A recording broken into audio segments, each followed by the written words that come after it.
Morning and welcome to this service of morning prayer on Monday the 29th of June, which is also the feast of Peter the Apostle and Paul the Apostle. They have a joint feast day on the 29th, although we are allowed to separate them and remember Peter today and Paul tomorrow, but the tradition is to remember them together. And so that is what we will do. And therefore, the readings today for Peter and Paul are Psalm 71, Isaiah 49, 1-6, and Acts 11, 1-18. And we will use our morning prayer sheets this morning, produced for us by our ministry area. And so, in the name of the Father, and of the Son, and of the Holy Spirit. Amen. Holy, holy, holy, Lord God Almighty, living and reigning in the unity of perfect love, draw us so to know you, to love and follow you, that in you we may find the fullness of life, which knows no beginning nor end, in Father, Son, and Holy Spirit. Blessed be God forever. And we turn now to today's readings, starting with Psalm 71. In you, O Lord, I take refuge. Let me never be put to shame. In your righteousness deliver me and rescue me. Incline your ear to me and save me. Be to me a rock of refuge, a strong fortress to save me, for you are my rock and my fortress. Rescue me, O my God, from the hand of the wicked, from the grasp of the unjust and cruel. For you are, O Lord, are my hope, my trust, O Lord, from my youth. Upon you I have learned from my birth. It was you who took me from my mother's womb. My praise is continually of you. I have been like a portent to many, but you are my strong refuge. My mouth is filled with your praise and with your glory all day long. Do not cast me off in the time of old age. Do not forsake me when my strength is spent. For my enemies speak concerning me, and those who watch for my life consult together. They say, pursue and seize that person whom God has forsaken, for there is no one to deliver. O God, do not be far from me. O my God, make haste to help me. Let my accusers be put to shame and consumed. Let those who seek to hurt me be covered with scorn and disgrace. But I will hope continually, and will praise you yet more and more. My mouth will tell of your righteous acts, of your deeds of salvation all day long, though their number is past my knowledge. I will come praising the mighty deeds of the Lord God. I will praise your righteousness, yours alone. O God, from my youth you have taught me, and I still proclaim your wondrous deeds. So even to old age and grey hairs, O God, do not forsake me until I proclaim your might to all the generations to come. Your power and your righteousness, O God, reach the high heavens. You who have done great things, O God, who is like you? You who made me see many troubles and calamities will revive me again from the depths of the earth. You will bring me up again. You will increase my honour and comfort me once again. I will also praise you with the harp for your faithfulness, O my God. I will sing praises to you with the lyre, O Holy One of Israel. My lips will shout for joy when I sing praises to you, my soul also which you have rescued. All day long my tongue will talk of your righteous help. For those who try to do me harm have been put to shame and disgraced. Glory be to the Father, and to the Son, and to the Holy Spirit, as it was in the beginning, is now, and shall be forever. Amen. And so to our Old Testament reading for today, taken from the book of Isaiah, starting at the beginning of the 49th chapter.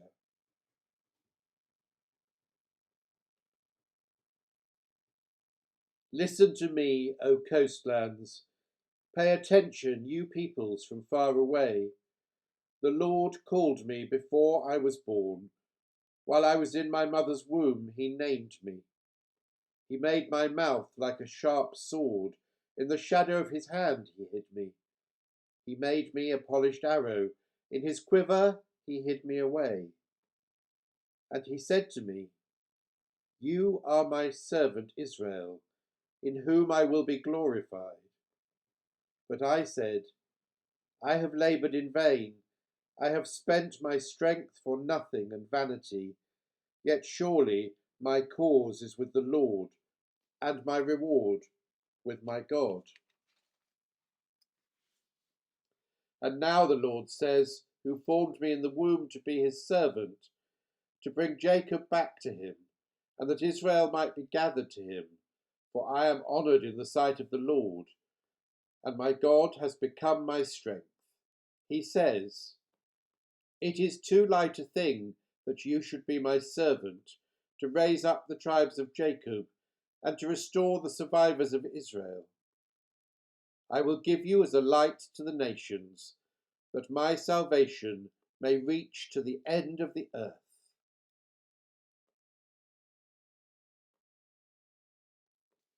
Hear what the Spirit is saying to the Church. Thanks be to God. And so to our New Testament reading, which comes from the Acts of the Apostles, starting at the beginning of chapter 11.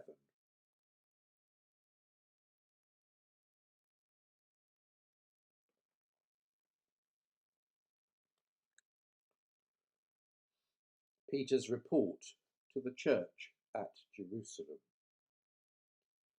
Now the apostles and believers who were in Judea heard that the Gentiles had also accepted the word of God. So when Peter went up to Jerusalem, the circumcised believers criticised him, saying, Why do you go to the uncircumcised men and eat with them? Then Peter began to explain it to them, step by step, saying, I was in the city of Joppa praying, and in a trance I saw a vision. There was something like a large sheet coming down from heaven, being lowered by its four corners, and it came close to me. As I looked at it closely, I saw 4-footed animals, beasts of prey, reptiles, and birds of the air. I also heard a voice saying to me, Get up, Peter, kill and eat. But I replied, By no means, Lord, for nothing profane or unclean has ever entered my mouth. But a second time the voice answered from heaven, What God has made clean, you must not call profane. This happened 3 times. Then everything was pulled up again to heaven. At that very moment, 3 men sent to me from Caesarea arrived at the house where we were. The Spirit told me to go with them and not to make a distinction between them and us. These 6 brothers also accompanied me, and we entered the man's house. He told us how he had seen the angel standing in his house and saying, Send to Joppa and bring Simon, who is called Peter. He will give you a message by which you and your entire household will be saved. And as I began to speak, the Holy Spirit fell upon them just as it had upon us at the beginning. And I remembered the word of the Lord, how he had said, John baptized with water, but you will baptize with the Holy Spirit. If then God gave them the same gift that he gave us when we believed in the Lord Jesus Christ, who was I that I could hinder God?"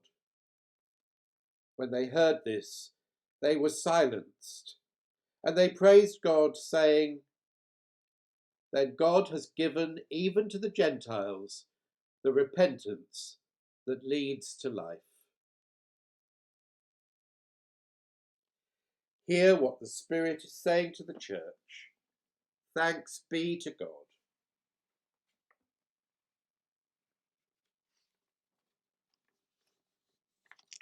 And so we turn back to our prayer sheets and we say together the canticle, the Song of the Three.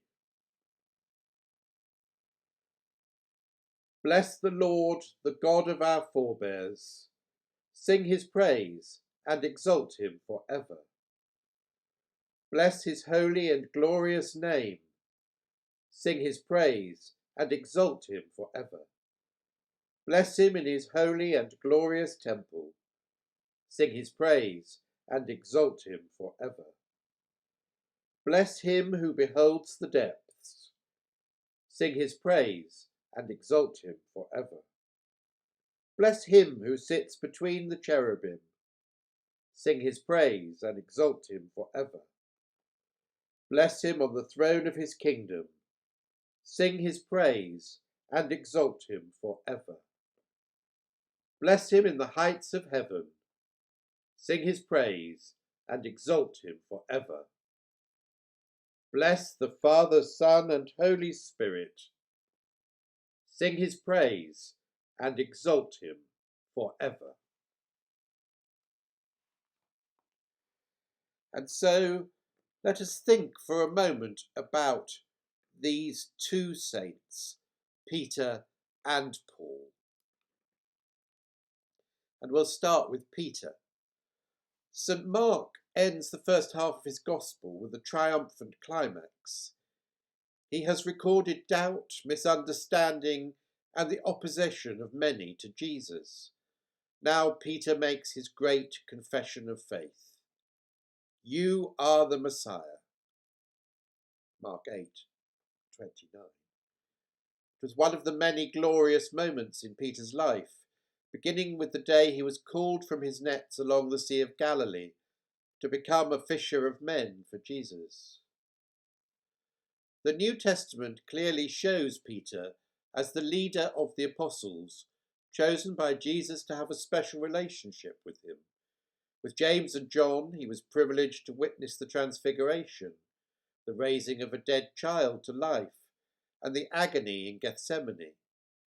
His mother-in-law was cured by Jesus. He was sent with John to prepare the last Passover before Jesus' death. His name is first on every list of apostles.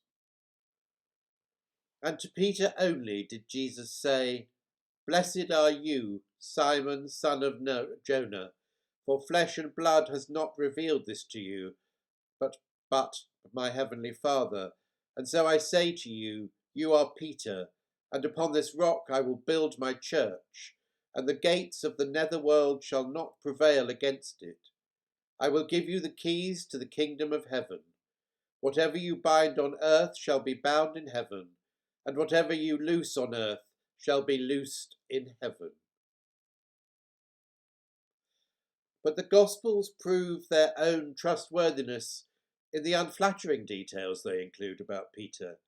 He clearly is no public relations person. It is a great comfort for ordinary mortals to know that Peter also had his human weakness, even in the presence of Jesus. He generously gave up all things, yet he can ask in childish self-regard, what are we going to get for all of this? He receives the full force of Christ's anger when he objects to the idea of a suffering Messiah. "Get behind me, Satan. You are an obstacle to me. You are thinking not as God does, but as human beings do."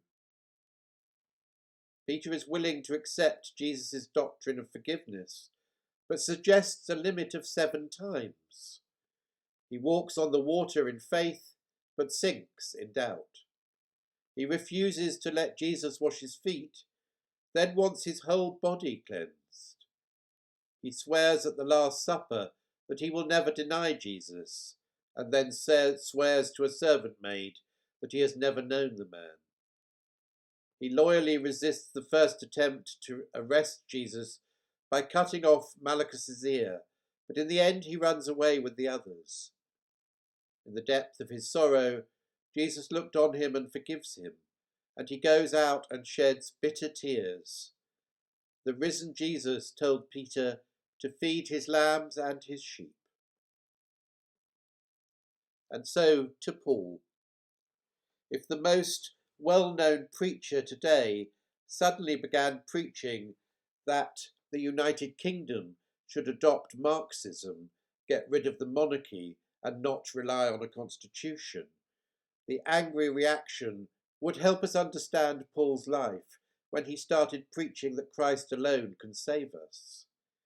He had been the most Pharisaic of Pharisees, the most legalistic of Mosaic lawyers.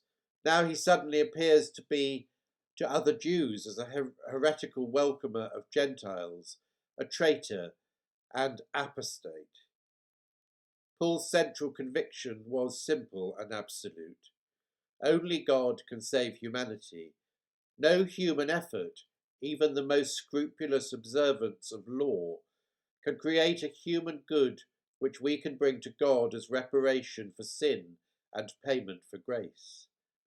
To be saved from itself, from sin, from the devil, and from death, humanity must open itself completely to the saving power of Jesus.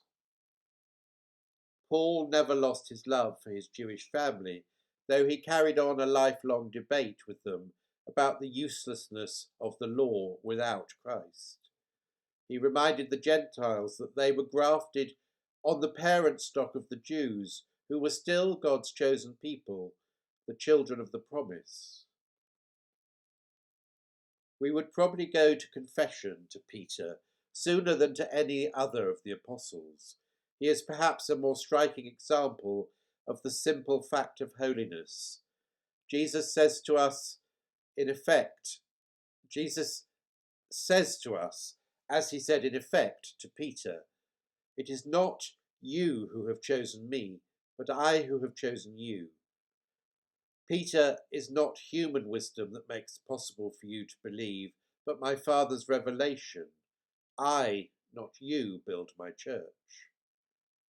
Paul's experience of the risen Jesus on the road to Damascus was the driving force that made him one of the most zealous, dynamic, and courageous ambassadors of Christ the church has ever had. But persecution, humiliation, and weakness became his day-by-day carrying of the cross, material for further transformation.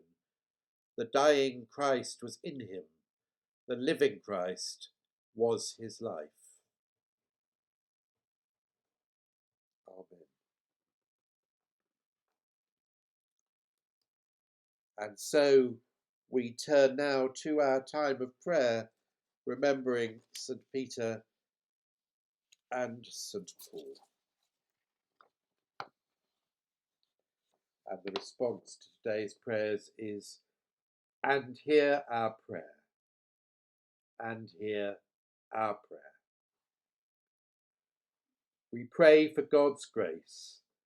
Lord, receive our praise, and hear our prayer. Lord God, through your grace we are your people.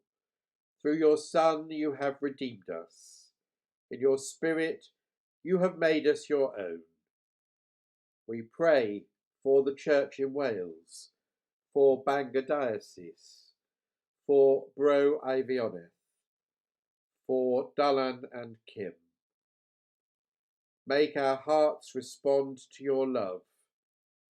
Lord, receive our praise, and hear our prayers. We pray for the world at this time of great anxiety and trouble, sickness and worry. Make our lives bear witness to your glory in the world. Lord, receive our praise and hear our prayer.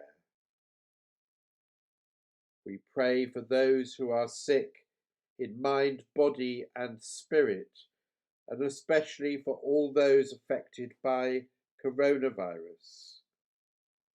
Make our wills eager to obey and our hands ready to heal. Lord, receive our praise and hear our prayer. Dear Lord and Father, we give you thanks for St. Peter and St. Paul, and for all that they have meant and continue to mean to your church throughout the world. Make our voices one with all your people in heaven and on earth. Amen.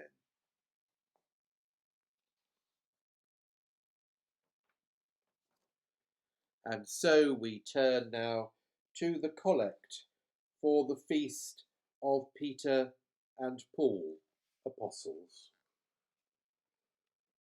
Almighty God, whose blessed apostles Peter and Paul glorified you in their death as in their life, grant that your church, inspired by their teaching and example, and made one by your Spirit, may ever stand firm upon the one foundation, Jesus Christ our Lord, who is alive and reigns with you in the unity of the Holy Spirit, one God, now and forever. Amen. And so we draw together all our prayers, including the silent prayers of our hearts at this time, and let us pray with confidence as our Saviour has taught us. Our Father, who art in heaven, hallowed be thy name. Thy kingdom come, thy will be done on earth as it is in heaven. Give us this day our daily bread, and forgive us our trespasses, as we forgive those who trespass against us.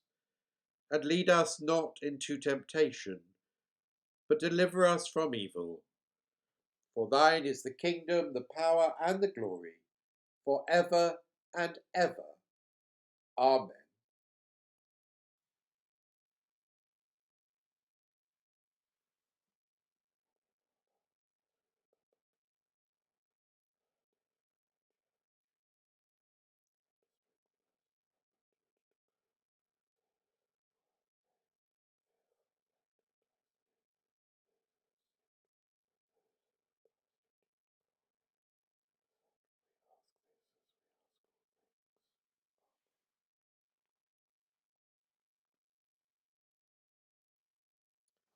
And so we turn to the conclusion.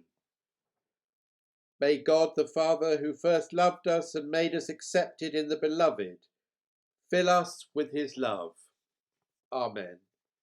May God the Son, who loved us and washed us from our sins in his own blood, give us his peace.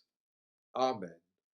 May God, the Holy Spirit, who sheds the love of God abroad in our hearts, inspire us to offer him all love and all glory, for time and for eternity. Amen. And the grace of our Lord Jesus Christ, and the love of God, and the fellowship of the Holy Spirit be with us all evermore. Amen. God bless and stay safe.